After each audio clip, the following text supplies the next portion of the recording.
muy agradecido también por su presencia y por la oportunidad de hablar por primera vez ante un público de historiadores de efectivamente lo que es un proyecto en desarrollo.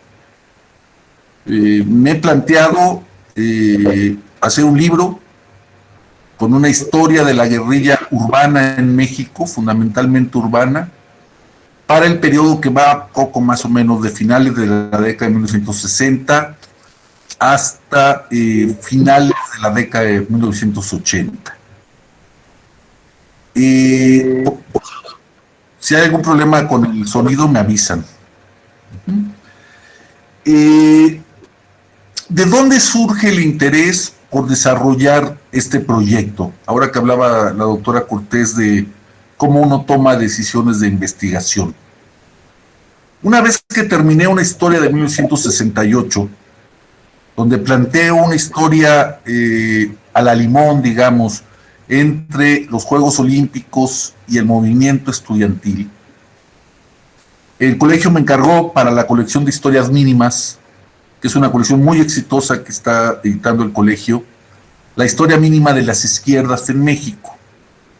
Y ese trabajo que entregué hace unos meses y que está a punto de salir publicado, recoge las diversas experiencias de las izquierdas mexicanas entre la fundación del Partido Liberal Mexicano, el de Flores Magón, y la elección de 2018. Al momento de estar escribiendo ese trabajo, me di cuenta que una estación obligada en la historia de las izquierdas era sin duda la experiencia guerrillera en México, que si bien está muy compactada en el tiempo, el periodo más álgido, más difícil, es, digamos, entre 1965, 1967 y quizás 1977, 78, duró unos 10 años de la historia política mexicana. Es asimismo dramático. Dramático por las decisiones que tomaron, sobre todo jóvenes, por irse a la clandestinidad. No solamente se trata de hablar de la lucha armada, se trata de hablar de un cambio de vida fundamental que tiene que ver con una vida en la clandestinidad. Este es un elemento que voy a tratar de desarrollar más adelante. Es un periodo además que tiene una mala historiografía. Yo creo que los historiadores, sobre todo los historiadores jóvenes, están ante la oportunidad de hacer una historia política seria, moderna, del periodo 1970-1980, para puntualizar, para descubrir nuevas vetas interpretativas, nuevos criterios de abordaje del periodo. Tenemos no una historiografía, sino una pseudo literatura sobre los gobiernos, por ejemplo, de Echeverría o de López Portillo, que nos dan elementos y sobre todo narrativas muy superficiales sobre lo que estaba pasando en el país en esos momentos. Y yo, al estar desarrollando la década de los 70 y al estar explorando el asunto de los guerrilleros mexicanos, me di cuenta que la contraparte, la gran historia política o la historia regional, quién gobernó Michoacán, quién gobernó Jalisco, cuáles eran los grupos de interés, prácticamente no está explorada. Y me parece que ahí hay una beta muy importante. Ya el asunto, el pretexto de los archivos ya no opera, porque la nueva ley de archivos, si no están disponibles, le permite al historiador al menos hacer algunas exigencias a las autoridades correspondientes.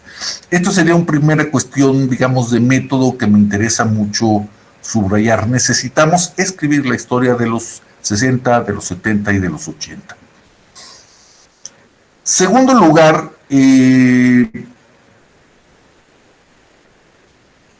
términos de fuentes, para hablar de un tema que es muy importante para los historiadores, me di cuenta que en la experiencia de la guerrilla mexicana tenemos mucho más testimonios y ya tenemos además información de archivo muy relevante que propiamente análisis académicos, sistemáticos, etcétera. No digo que sean más serios que los testimonios, que las memorias. Digo que son otra manera de plantear las problemáticas de una determinada circunstancia, de una determinada situación. Tenemos un boom, yo diría, de memorias y testimonios de guerrilleros, de exguerrilleros, que ya están publicadas incluso. Hay una editorial de Guadalajara, La Casa del Mago, que ha publicado muchos trabajos. También hay trabajos académicos ya publicados, algunos por la Universidad de Michoacán, otros por la Universidad de Guadalajara, por ejemplo, por la Universidad de Sinaloa, por la Universidad de Ciudad Juárez, por el Colegio de Michoacán, etcétera. Se está formando una masa crítica de trabajos académicos, pero lo que sigue prevaleciendo, lo que tenemos más, son memorias y testimonios. Esta es una buena noticia si sabemos trabajarlos y si nos acercamos a esos testimonios, a esas memorias, con un mínimo, una mínima actitud crítica. Yo no parto nunca, ni en el caso de un informe oficial, ni en el parte de un informe de un disidente, por ejemplo, de que necesariamente el que emite el discurso esté mintiendo. No digo eso. Pero los historiadores tenemos ciertos instrumentos para tratar de controlar el discurso y colocarlo en una narrativa que nunca va a ser perfecta y que nunca va a decir la verdad simplemente. Eso creo que no nos interesa como tal, pero que va a generar, como decía Walter Benjamin, conocimiento. Un conocimiento que puede ser transmisible a otros vía una charla, vía la lectura de un artículo, vía la lectura de un libro, etc. Creo que tenemos los elementos suficientes para intentar múltiples acercamientos a esta fase de la violencia política en México. Y por no hablar de los archivos, donde obviamente el Archivo General de la Nación tiene un fondo muy importante, que es el de la Dirección Federal de Seguridad, una policía política. Hay otro fondo en el Archivo General de la Nación, Investigaciones Políticas y Sociales, que es también un poco una agencia de inteligencia, ¿no? Pero nos falta, y aquí yo sería muy enfático, nos falta la versión a nivel del comportamiento de las policías locales, estatales, respecto al fenómeno guerrillero. Eso casi no existe. Y es muy importante, y ha sido muy importante en el desarrollo de la guerrilla urbana, sobre todo en México, porque los primeros arrestos, los primeros enfrentamientos, las primeras irrupciones en casas de seguridad de los guerrilleros en México las hicieron con frecuencia las policías locales. Es muy claro, por ejemplo, en Nuevo León.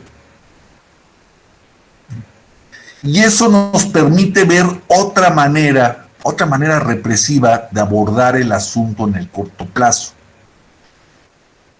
Habría que decirlo así,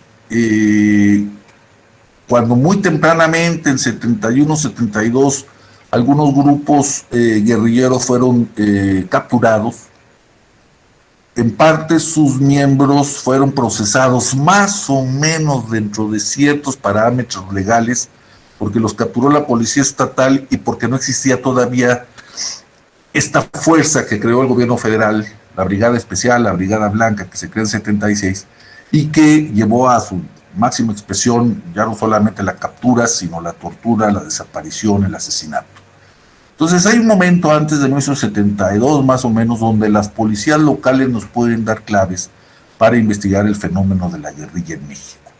Y yo creo que hay que aprovechar esa oportunidad que nos brinda la vida para también esclarecer en los casos que sea pertinente la manera en que funcionó tanto los grupos como tales como las fuerzas represivas del Estado mexicano o de los gobiernos locales.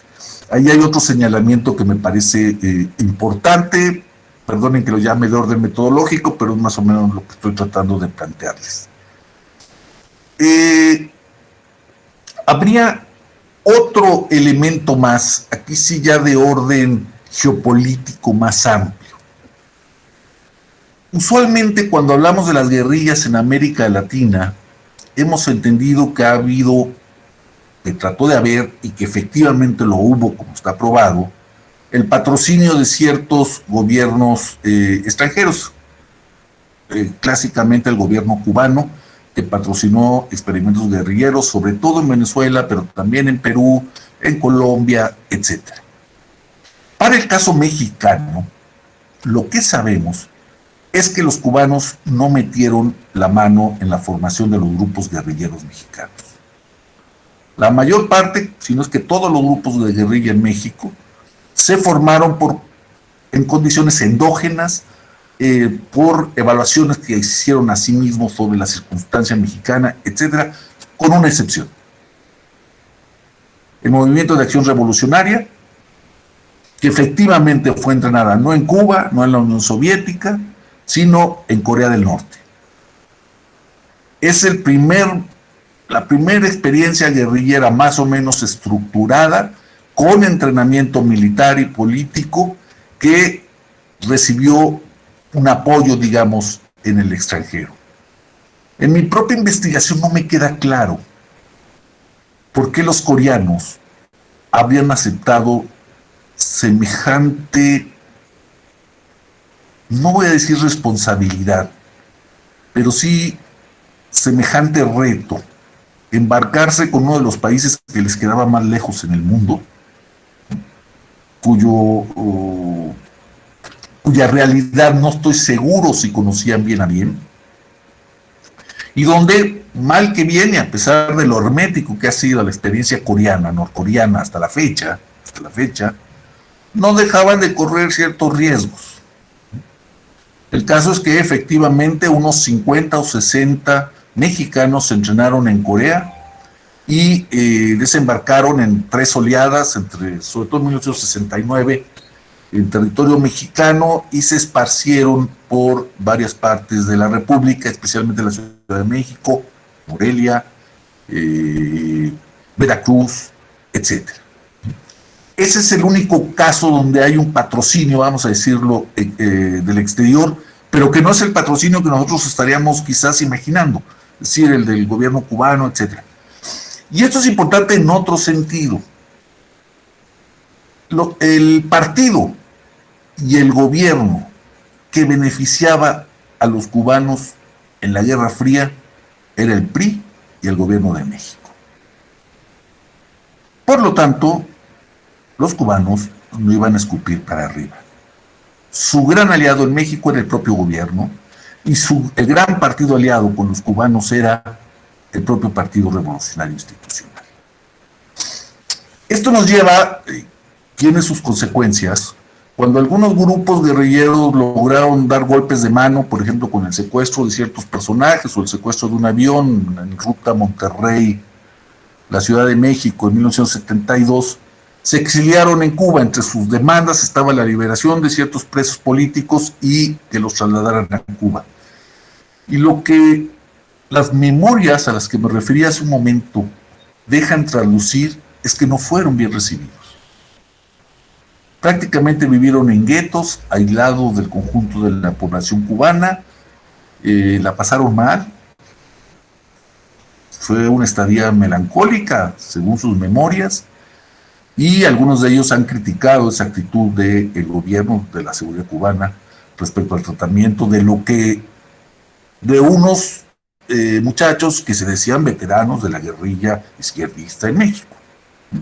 Entonces, esto es una cuestión a considerar porque, salvo el MAR, prácticamente todas las otras organizaciones se formaron, se entrenaron y se lanzaron a la lucha armada a partir de sus propios recursos y en su propio medio. Y esto me parece que hay que anotarlo para que podamos también desarrollar ciertas ideas sobre su fracaso, su éxito posterior.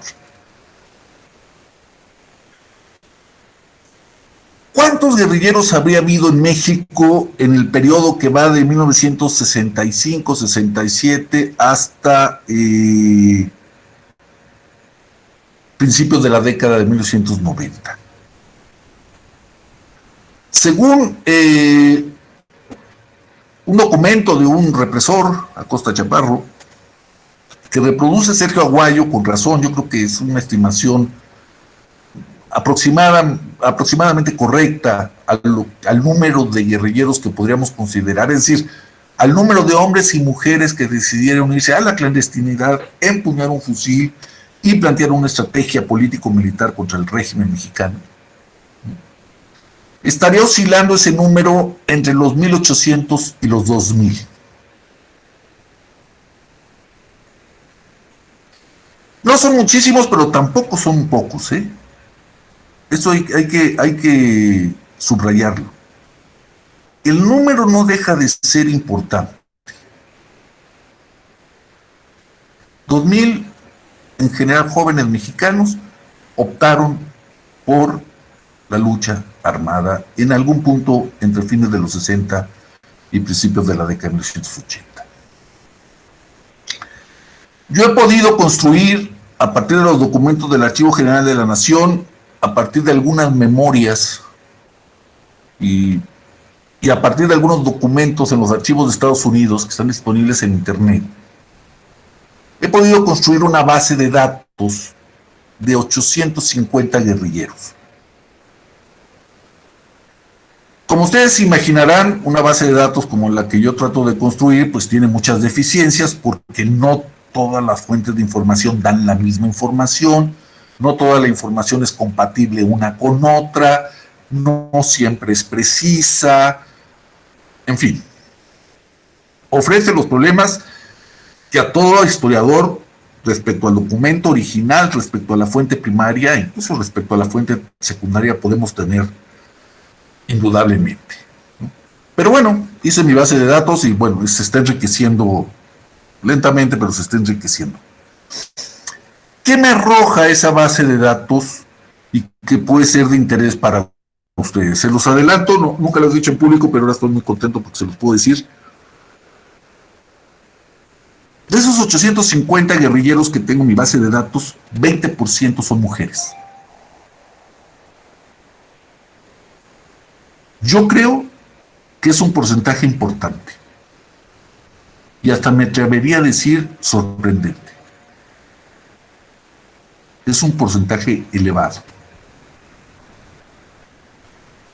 Cuando en mi libro Museo del Universo calculé cuántas mujeres formaron parte del Consejo Nacional de Huelga, y no estoy equiparando el Consejo Nacional de Huelga con la guerrilla, pero bueno, cuántas mujeres participaron activamente como delegadas de sus escuelas en el Consejo Nacional de Huelga, solamente 13% de todos los nombres durante los 4 meses del movimiento son nombres de mujeres, 13%.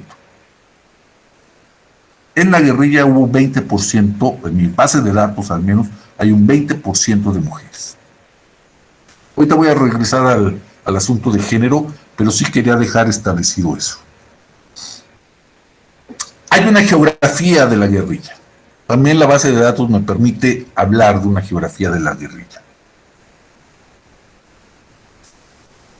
La zona del país que más contribuye a la guerrilla son los estados fronterizos,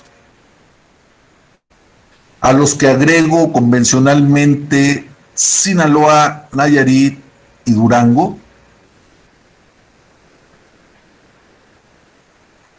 que conforman el mayor contingente de militantes para la guerrilla en México.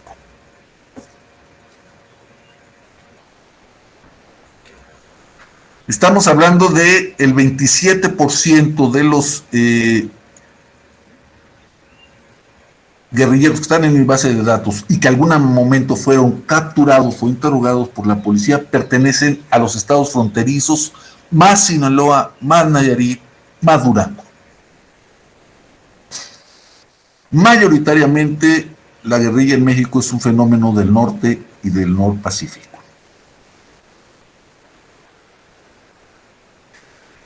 La segunda región que más contribuye a la guerrilla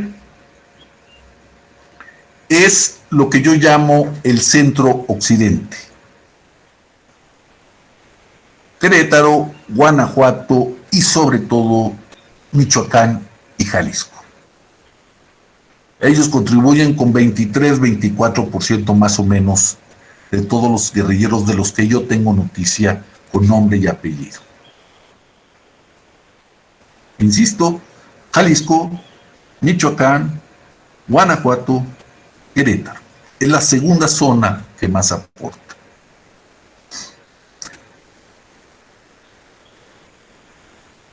La tercera zona que más aporta es el Valle de México, donde incluyo Ciudad de México y el Estado de México, con alrededor del 13%.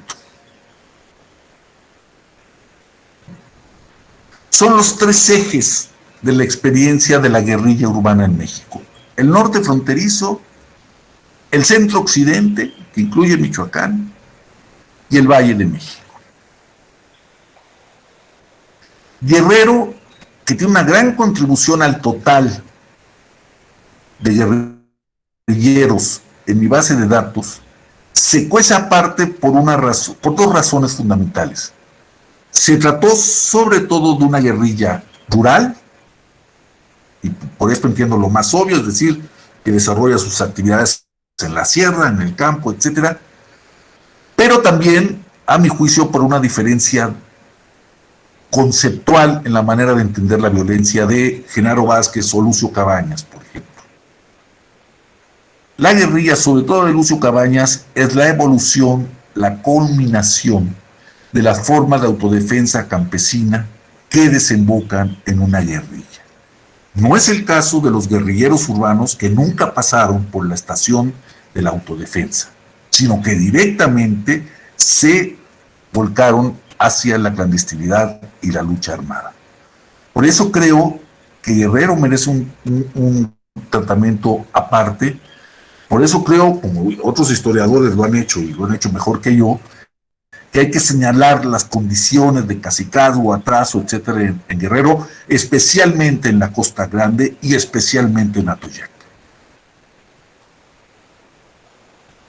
Guerrero es un gran contribuidor en esta base de datos de los 850 que les digo.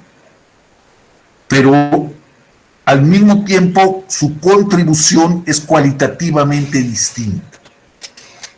En términos de lo que les quiero plantear hoy, yo diría que nos quedáramos con la idea de que la guerrilla urbana, o sea, la que hizo del teatro de operaciones predilecto las ciudades, es sobre todo fronterizo y del Pacífico, en primer lugar; en segundo lugar, del centro occidente de México, Jalisco y Michoacán, sobre todo; y en tercer lugar, el Valle de México. El Golfo y la península de Yucatán, incluyendo Chiapas, son teatros mucho menores de operación de cualquier tipo de guerrilla. Las tres zonas principales son a las que me he referido. Otro elemento que me parece importante, y ustedes juzgarán, es el nivel de escolaridad de los guerrilleros. Según mi base de datos, según los 850 que tengo capturados ahí, la mayoría, y con esto quiero decir prácticamente 60% de los guerrilleros capturados e interrogados por la policía política, tienen educación solo hasta bachillerato, incluyendo normal. No son universitarios. Hay un buen 30% que son universitarios, pero esos 30% de universitarios están en minoría respecto al 60%, 50 y tantos por ciento, que solamente tienen educación o primaria, nada más, o secundaria, o normal rural. Ahí las normales rurales tienen un peso específico muy grande, que además, como ustedes saben, en ese momento, en la década de los 60 y principios de los 70, todavía hacen el papel de educación secundaria o de bachillerato de primer ciclo. La experiencia guerrillera, al menos en los grandes números, no es una experiencia de universitarios como a veces se ha pretendido. Se ha dicho, bueno, es que son unos universitarios acelerados que decidieron unirse a la guerrilla. Sí es cierto, en un 30% de los casos, y sí es cierto que tienen una voz cantante en la conducción, en la dirección y todo. Pero la base de la guerrilla sigue siendo de educación hasta apenas el bachillerato. Y estamos hablando de la guerrilla urbana. En el caso de la guerrilla rural, en el caso, por ejemplo, del Partido de los Pobres de Lucio Cabaña, es muy común vecinos con apenas 1 o 2 años de primaria. No es un movimiento de élites en ese sentido.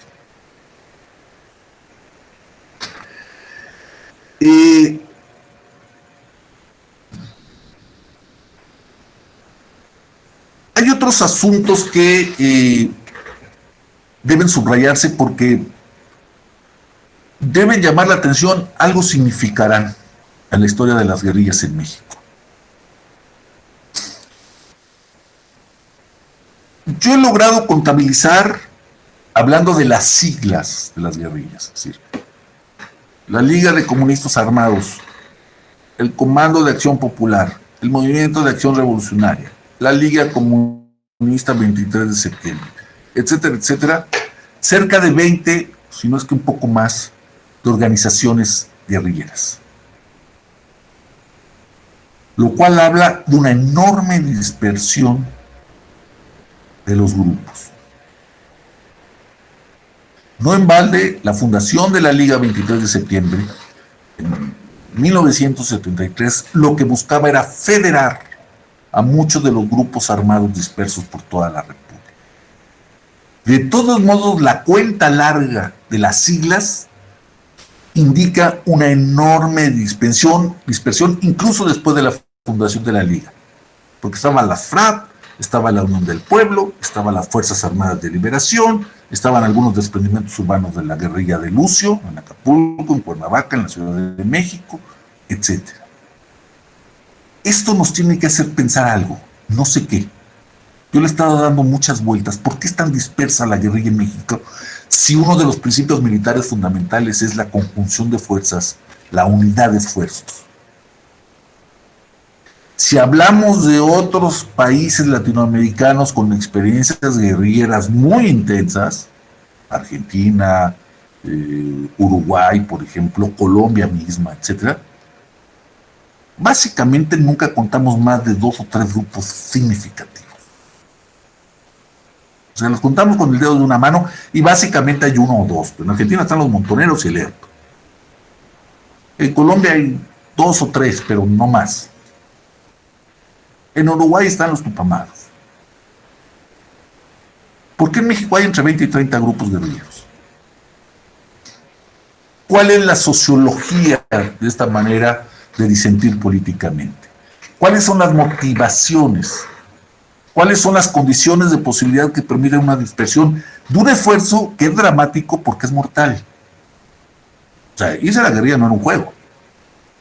Era altamente probable que el hombre o la mujer que se fueran al grupo guerrillero fuera muerto en combate, o fuera muerto en la tortura, o fuera desaparecido.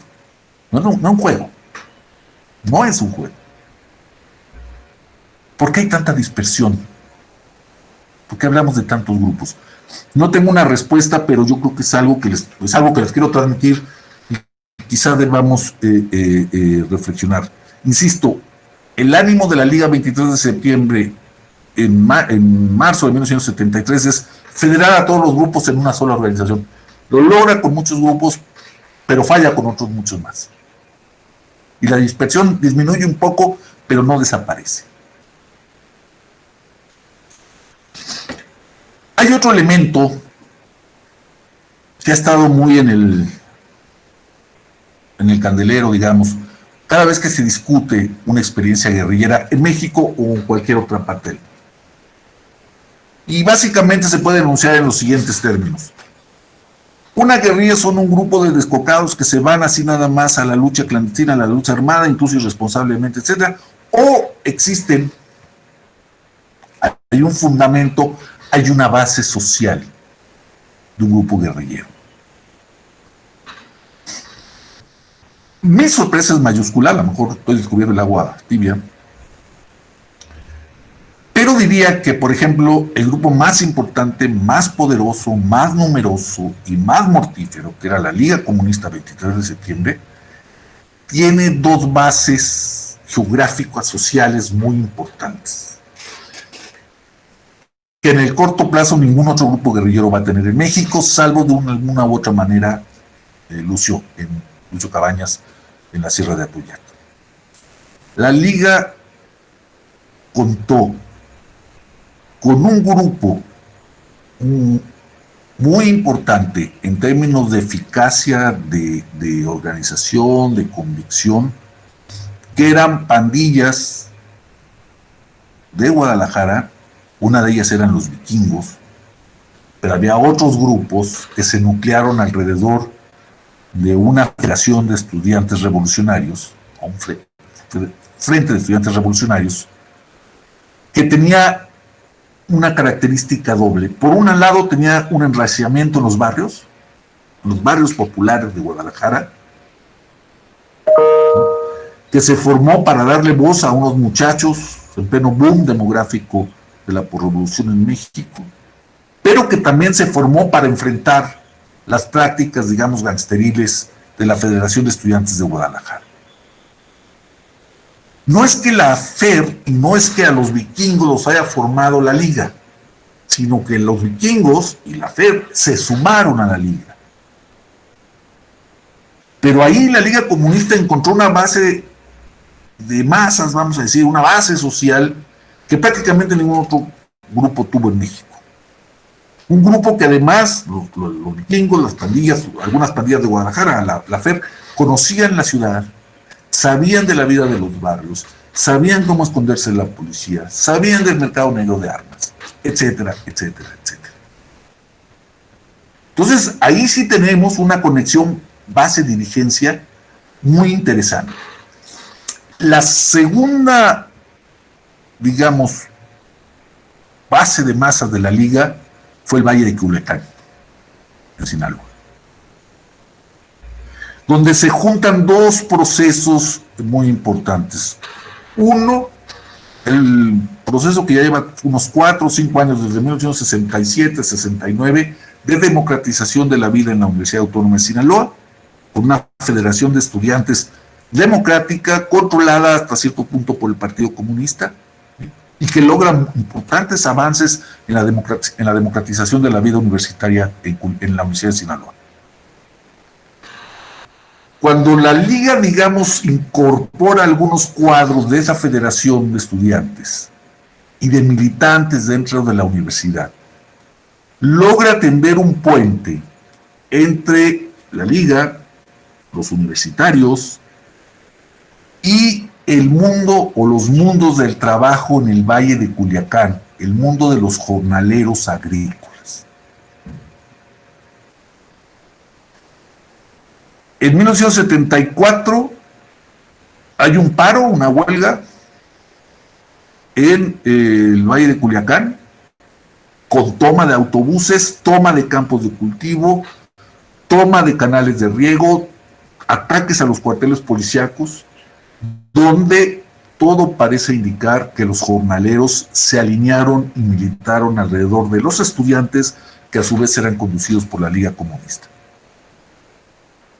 Es la única experiencia, digamos, que yo encuentro así de fluida entre un grupo guerrillero, un mundo universitario y los mundos del trabajo, de los trabajadores más pobres entre los pobres, que son los jornaleros migrantes que van desde Oaxaca, Guerrero, Veracruz, a La Pizca, en los valles del norte, y que estaban en condiciones terribles, condiciones laborales terribles.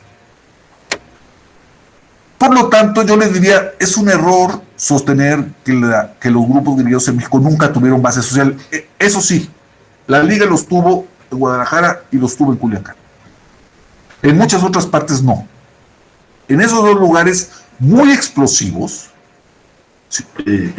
plazas calientes, diríamos hoy en la jerigonza policíaca que corre, la Liga tuvo una capacidad de arraigarse ahí, al menos en ciertos estratos. Para finalizar, quisiera tocar un punto que me parece de interés. ¿De dónde vienen los dirigentes de los grupos guerrilleros urbanos en México? Como ya dije, no todo, la escolaridad tomada por los grupos guerrilleros en su conjunto tiende a ser baja o mediana, no así en la dirigencia, que sí puede ser de universitarios. Pero un elemento que a veces dejamos de lado, y que seguramente ustedes han escuchado en otras circunstancias, es que no solo convergieron en la formación de los grupos guerrilleros en México jóvenes militantes de las organizaciones legales o semilegales que ya existían, de izquierda. Los comunistas, los trotskistas, los maoístas, los espartaquistas, etc. Por ejemplo, en el caso de la Liga, los dos miembros que ideológicamente y doctrinalmente tuvieron una mayor influencia en el proyecto de la Liga son norteños, y uno de ellos, Ignacio Salas Obregón, está formado en la educación privada del Tecnológico de Monterrey y bajo el cobijo ideológico de los jesuitas, que en un principio trabajaron en el propio Tecnológico de Monterrey. Este hombre va a elaborar algunos de los documentos más importantes, de los documentos doctrinales más importantes para la fundación de la Liga Comunista, pero en un tono profético, en un tono que sin hablar de, está en el tono de un mensaje de los profetas, sobre todo del Antiguo Testamento. Ignacio Salas Obregón eligió como su nombre de guerra, como su nombre en la clandestinidad, Oseas. Y Oseas es un profeta menor del Antiguo Testamento, que es el que acuñó la famosa frase: el que siembra vientos cosechará tempestades. Ya para que se den una idea de cómo pensaba. Hay una impronta de la educación religiosa privada en la fundación de la Liga Comunista 23 de septiembre, sí, no es la única. También viene, otros de sus fundadores vienen de la escuela pública de Monterrey. Pero estas redes de católicos comprometidos, radicalizados después del Concilio Vaticano y radicalizados por los acontecimientos de la segunda parte de la década de 1960, es muy importante, y yo creo que el tono de la Liga es un tono religioso si uno lee Madera, que es su periódico, y si lee sus documentos fundacionales. No todos los grupos guerrilleros adquirieron ese tono. Hay unos que están en un tono mucho más, bueno, están en un tono laico, están en un tono más o menos reconocible de las izquierdas, incluso hay cierto tono, ciertos elementos de masonería, que por ejemplo los grupos de Guadalajara plantean, son laicos, etcétera, pero está presente con una fuerza inusitada en los documentos fundacionales, pero sobre todo en el periódico Madera, este tono profético del Viejo Testamento reformulado luego del Concilio Vaticano, y eso se le debe a Ignacio Salas Obregón. Es muy importante entonces, en una perspectiva sobre la guerrilla en México, no pensar solamente en las organizaciones marxistas o en la infinidad de grupos de izquierda, sino también en la radicalización de los católicos.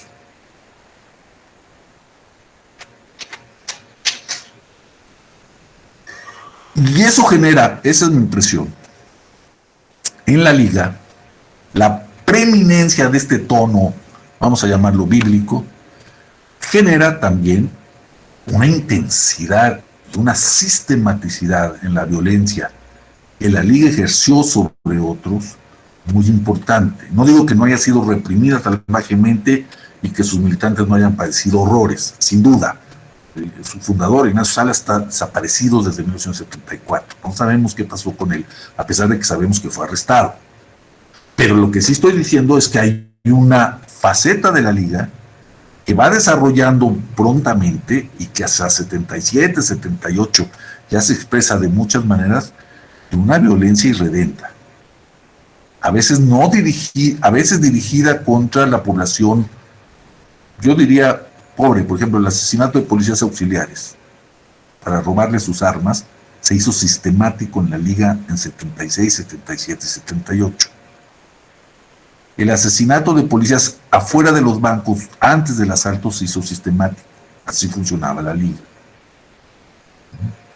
Entonces, hay un componente también de violencia ahí que creo que está muy determinado por un lenguaje religioso.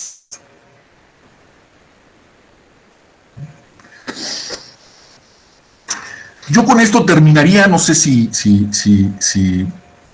estamos a tiempo, pero lo que pretendí desde un principio es dejar planteados algunos problemas. Algunos tienen solución, no tienen solución todavía en la investigación, pero quería alertarlos, transmitirles, comunicarles en qué estoy y cómo la ven ustedes, ¿no? Muchas gracias.